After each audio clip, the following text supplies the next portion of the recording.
Millionaire meets hungry girl. Her words changed his life forever. The rain fell steadily, blanketing the streets of New York in a cold, silvery mist. Streetlights flickered in the distance, while cars hissed through puddles, their headlights slicing through the fog. Ethan Cole, the city's most feared and admired billionaire, walked alone, his leather shoes clicking against the slick pavement. His umbrella tilted just slightly forward, shielding him from the rain, but not from the world's emptiness that often echoed within him. Tonight, another deal had closed, another tower would rise under his name, and another headline would proclaim his success. The cold wind pressed against his perfectly tailored black coat as he passed storefronts closing for the night, his mind wrapped around profits, deadlines, and numbers. But then, near the edge of a quiet bakery, a small tug at the hem of his coat made him stop mid-step. He turned swiftly, expecting a fan, a beggar, or maybe a journalist. Instead, he saw a little girl. She couldn't have been older than 7. Her feet were bare, red from the cold, and her thin dress clung to her soaked frame. Her arms were wrapped tightly around herself as though she could squeeze out the cold, and her hair was plastered against her cheeks, framing a pale face with large, tired eyes. She looked up at him, hesitant, yet brave, and spoke with a trembling voice that carried more courage than any boardroom executive he had ever faced. "Sir, can I please have a glass of milk?" she asked. Her voice was almost swallowed by the sound of passing traffic, but he heard it clearly. And then she added, with a kind of innocent sincerity that stunned him, "I promise I'll pay you when I grow up." Ethan blinked. For a moment, the rain, the wind, and the city noise disappeared. Her words echoed in his ears, loud and piercing, cutting deeper than they should have. Who says that? What child promises to repay a glass of milk? She wasn't begging. There was no manipulation, no performance, just a quiet statement of need, wrapped in dignity. The way she stood, shivering, eyes full of hope, but prepared for disappointment, triggered something long buried inside Ethan. He looked at her, really looked. The dirt on her face, the deep purple under her eyes, the way her feet shifted slowly to avoid standing in a puddle. She didn't even have a jacket. She was just a child, alone, in the rain, asking for milk as if it were a loan she fully intended to repay. Ethan tried to speak, but the words caught in his throat. He was known for being sharp, for never hesitating, but right now he was frozen. Not from the cold, but from the weight of something else. She looked away, assuming silence meant rejection, and stepped back. "I'm sorry," she said, her voice even smaller now. "I shouldn't have asked." She turned, preparing to walk back into the storm. That's when Ethan said, "Wait." She stopped immediately. Slowly, she turned her head to look at him again. Her soaked bangs clung to her forehead as she blinked up at the man who had stopped the world with one word. He studied her face again, pale, innocent, and yet carrying the kind of sadness that adults often broke under. "Where are your parents?" he asked quietly. Her eyes dropped. "Gone," she whispered.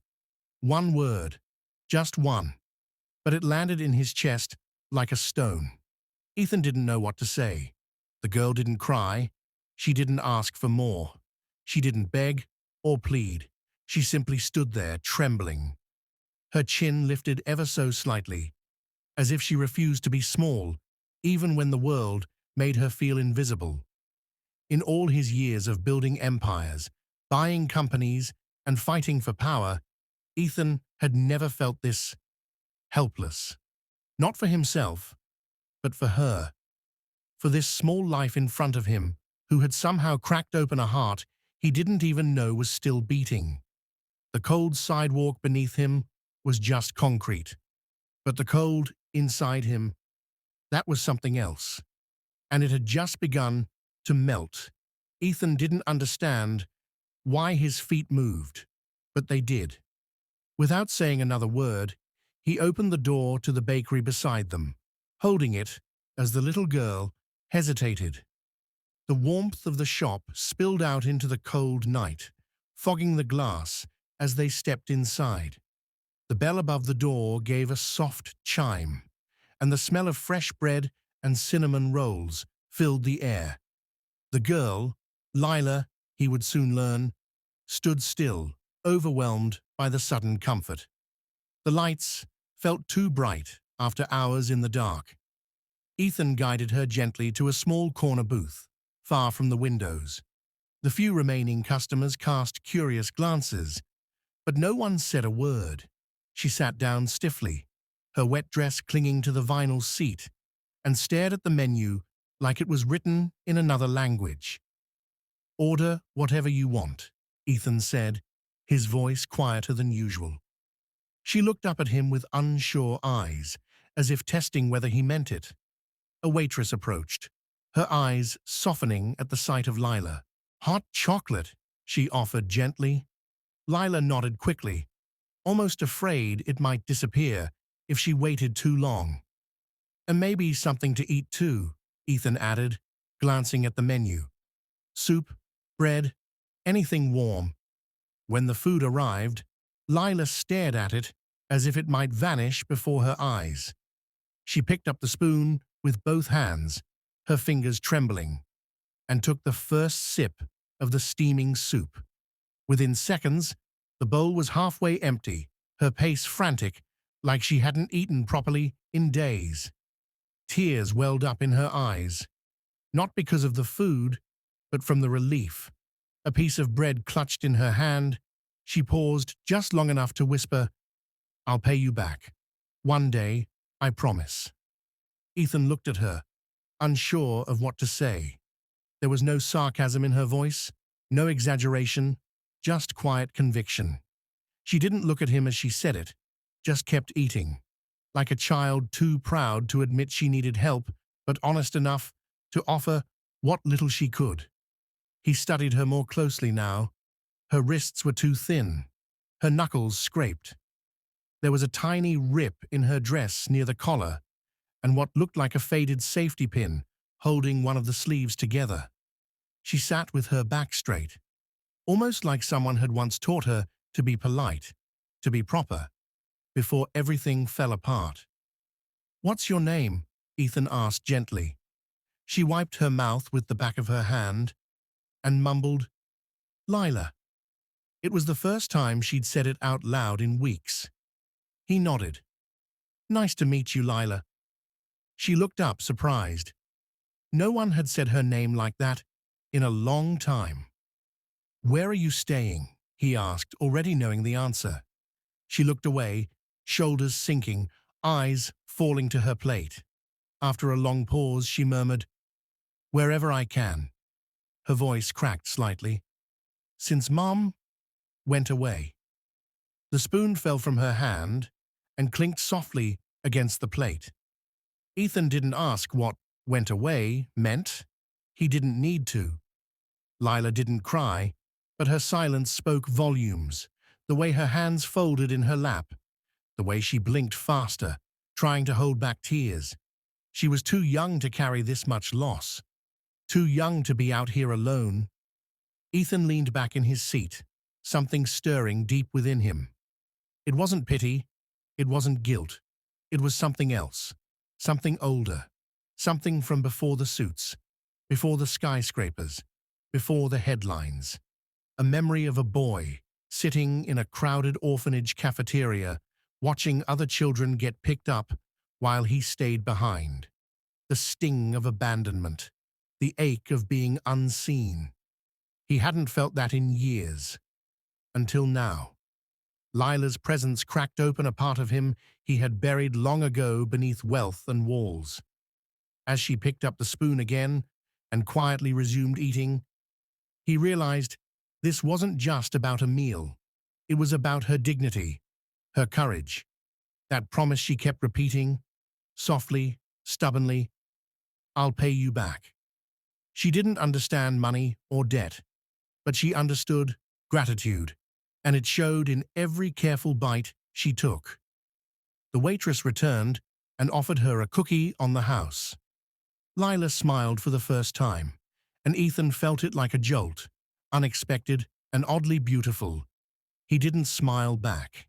He just watched as this fragile, hungry child managed to hold on to her pride even while broken. And for reasons he couldn't yet explain, he stayed there, sitting in silence, letting the warmth of the bakery melt away the layers of distance he had wrapped around himself for decades. That night, Ethan sat in the corner of his massive penthouse, the lights of the city flickering through floor-to-ceiling windows. He had lived here for years, surrounded by glass and silence, but tonight it all felt hollow. The noise of the streets far below couldn't drown out the echo in his mind. Lila's voice, her tiny hands gripping a spoon, her soft promise still whispering in his ears. He tried to read, to drink, to focus on emails, anything, but nothing worked. No distraction could numb the sudden weight in his chest. He stood and walked to the window, looking out over the city skyline he'd conquered piece by piece. He owned buildings, businesses, and banks. But right now, he couldn't shake the image of that little girl sitting in a red booth, soaking wet, eating soup like it was the first kind gesture she'd known in weeks. Something about her, her strength in silence, had cracked something inside him. And then came the memories, ones he hadn't summoned in decades.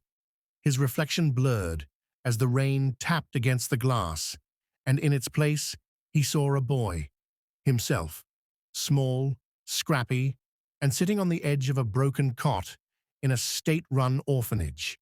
He had forgotten how loud the nights were back then, how the pipes banged, how the older kids cried themselves to sleep, how the staff rarely smiled. The days were long and hungry. The nights were colder, not because of the air, but because no one came. He remembered staring out of dusty windows, watching cars pass, hoping someone would stop and say, "You matter." But no one ever did. The only gifts he received were second-hand sweaters and lectures about staying tough. Eventually, he stopped hoping. And in that void, he made a decision. He'd never be weak again. He'd never go hungry. He'd never feel small. So he worked. He climbed. He clawed his way out of that place, brick by brick, building walls around himself, just as fast as he built companies. Every dollar was proof he had escaped. Every contract was a brick in the fortress he built to keep the world out. But what good was a fortress, he now wondered, if it only kept him inside? He had traded warmth for wealth, and for years he told himself it was worth it. He had the corner office, the respect of powerful men, the kind of money most people couldn't imagine. But tonight, staring into the storm, all he felt was emptiness. There were no children's drawings on his fridge, no laughter in the halls, no voice calling his name with joy. Just silence. And now, her. That girl with nothing had reminded him of everything. Her eyes, too big for her face, held the same hollow ache he once carried. But unlike him, she hadn't built walls. She had stayed soft, kind, hopeful. Ethan ran a hand over his face, sitting down slowly on the edge of his leather couch. The rain picked up, streaking down the windows like tears the sky couldn't hold. He rested his elbows on his knees, looking down at the floor, seeing worn-out shoes from decades ago in his mind. He had worked so hard to become someone the world would never overlook. And yet tonight, he'd been reminded of the boy he used to be by a girl who hadn't even asked for much. Just a glass of milk. Just a moment of care. a single moment, and somehow that had done more to shake his soul than any business loss or personal betrayal ever had. His phone buzzed with a reminder about a 6 a.m. investor call, but he didn't even glance at it. Instead, he whispered quietly to himself, "Is this what success is supposed to feel like?" The question hung in the air, unanswered, as the wind howled gently through the cracks. He could still see her face when he closed his eyes. He couldn't stop. The truth was, he had everything, except the one thing that mattered. And for the first time in years, Ethan Cole, the man who had built an empire from nothing, felt truly lost. Morning arrived slowly, with the sky still heavy from last night's rain. Ethan had barely slept. He sat by the window long after the city had begun to stir, the untouched coffee in his hand gone cold. He kept replaying the night before in his mind. Lila's voice, the quiet conviction in her promise, the haunting familiarity in her eyes. Something inside him had shifted, and he knew there was no going back. As the sun pushed gently through the grey, he found himself back outside the bakery. The doorbell jingled softly as he stepped in. It smelled the same, warm dough, fresh cinnamon. But today, it felt different. His eyes scanned the room, and there she was, curled up in the corner booth, her knees drawn to her chest, a threadbare sweater wrapped tightly around her shoulders.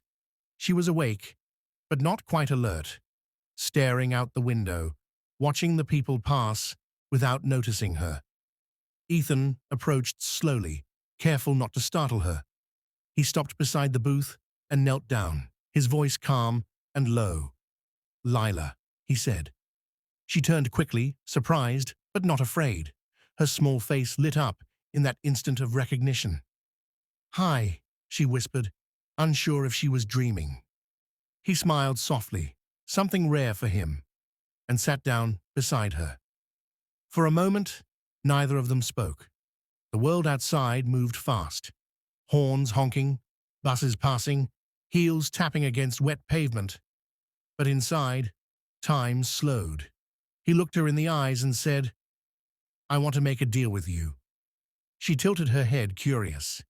He continued, "You told me you'd pay me back, right?" She nodded shyly, her small hands tightening around the edge of her sleeve. "You still mean it?"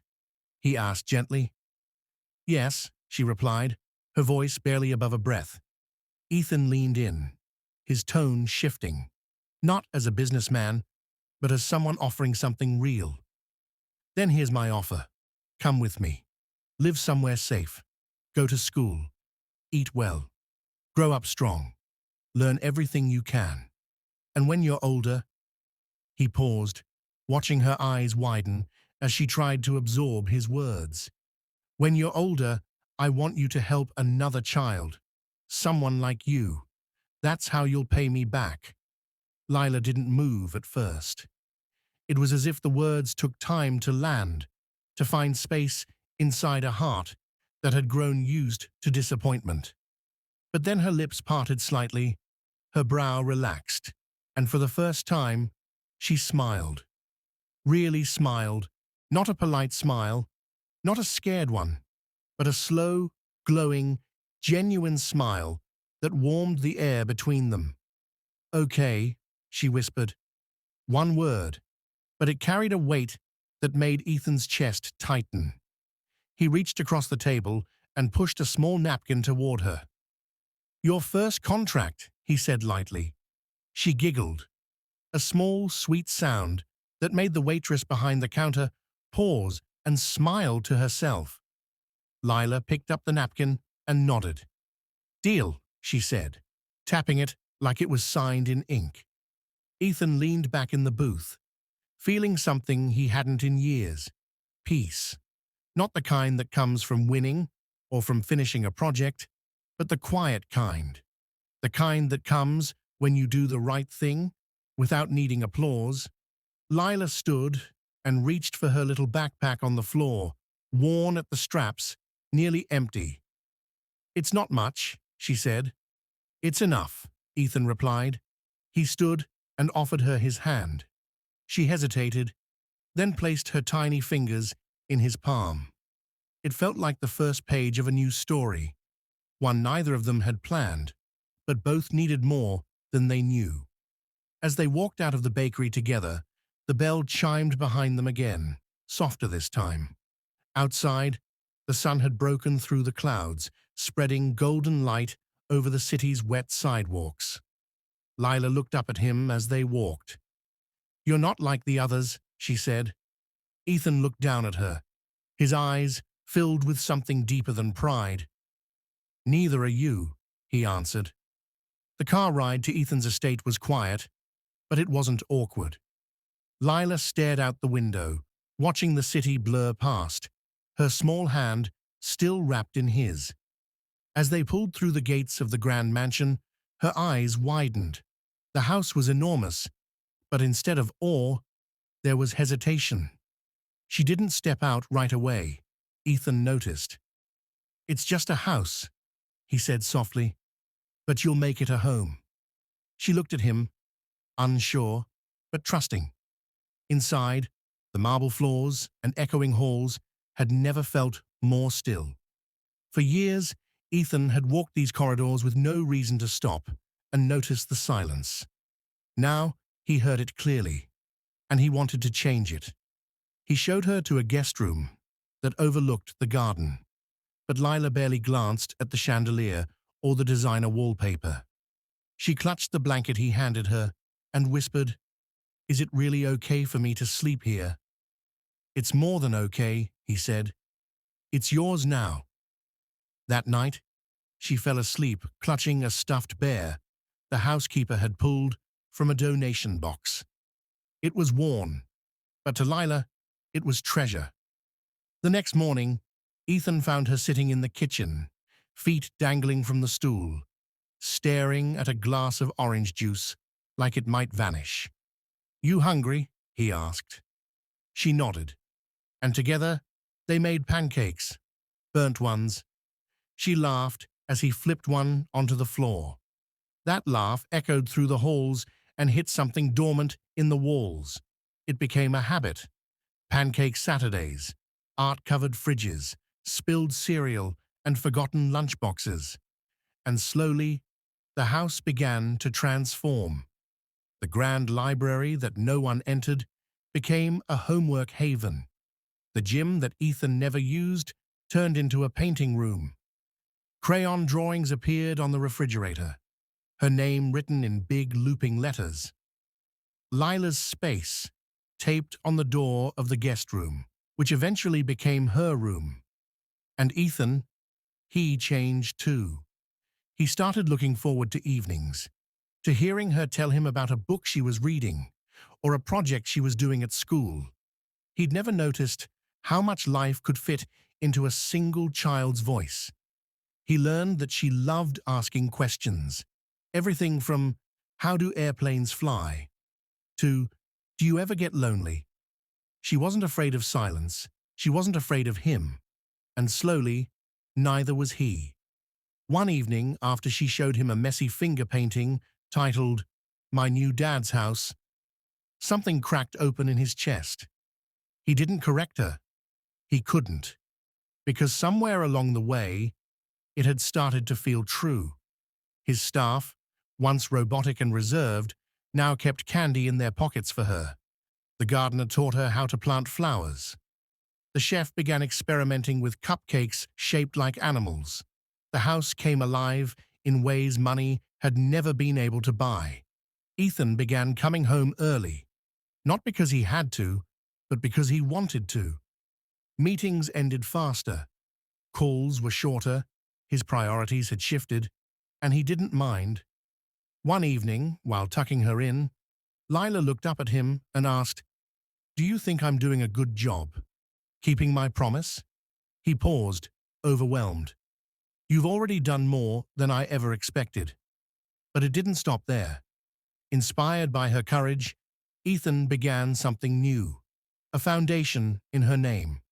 It started small: meals, shelter, warm beds for children without homes. But it grew fast. His board questioned the shift in focus, but Ethan didn't flinch. "We're not just building companies anymore," he told them. "We're building lives." And every time a child was fed or placed in a safe home, he thought of her. One girl with nothing but hope, who changed everything.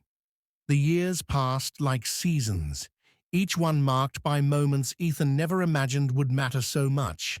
School dances, scraped knees, art fairs, late-night talks over popcorn, and questions about life, dreams, and how far they'd both come. Lila grew in more than just height.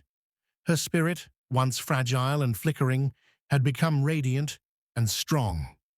She devoured books, volunteered at shelters, painted with purpose, and asked questions that made even Ethan pause and think. She was bold and curious, kind and driven. And now, 10 years later, she stood on the polished wooden stage of a packed auditorium, wearing a navy blue cap and gown, the tassel brushing her cheek as she looked out across a sea of faces. Her hair was pulled back, her eyes steady, her smile sure. Valedictorian, artist, soon-to-be law student. A girl who once slept on sidewalks now stood tall under spotlights. Ethan sat in the front row, hands clasped tightly in his lap, unsure when his breath had caught in his throat. He wasn't used to crying, but his eyes were already glassy before she spoke a word. She stepped up to the podium, cleared her throat softly, and looked straight at him. For a moment, time rewound just for them. Not long ago, she was a child with nothing, and he, a man with everything but a reason to care. Now, here she was, composed, glowing, unstoppable. Her voice carried across the room with calm confidence. "People often ask me why I smile so much," she began, earning a soft laugh from her classmates. "They say, 'You must have had a good life.'" She paused, letting the weight of the truth hang in the silence. "But I didn't. Not at first." The room grew still. I was lost, alone, hungry. And one night, I asked a stranger for a glass of milk, not because I deserved it, but because I had hope. And he gave me more than milk. He gave me a future. Ethan pressed a hand over his mouth, trying to steady his breath. His chest ached in the most beautiful way. "He didn't just feed me," Lila continued. "He believed in me.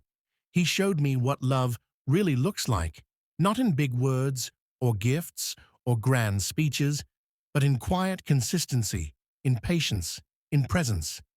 He taught me that love is the greatest deal we can ever make." Her voice wavered slightly, emotion rising in her throat. "Ethan," she said, her voice now only for him, "you saved me. And I hope I've made you proud." The crowd erupted into applause, but Ethan didn't hear it. His ears were ringing with her words, his eyes clouded with tears he didn't care to hide. He didn't see a child anymore. He saw a woman, a force, a reflection of everything good that had once been buried inside him. As she stepped down from the stage, students reached to hug her, clap her on the back, whisper congratulations.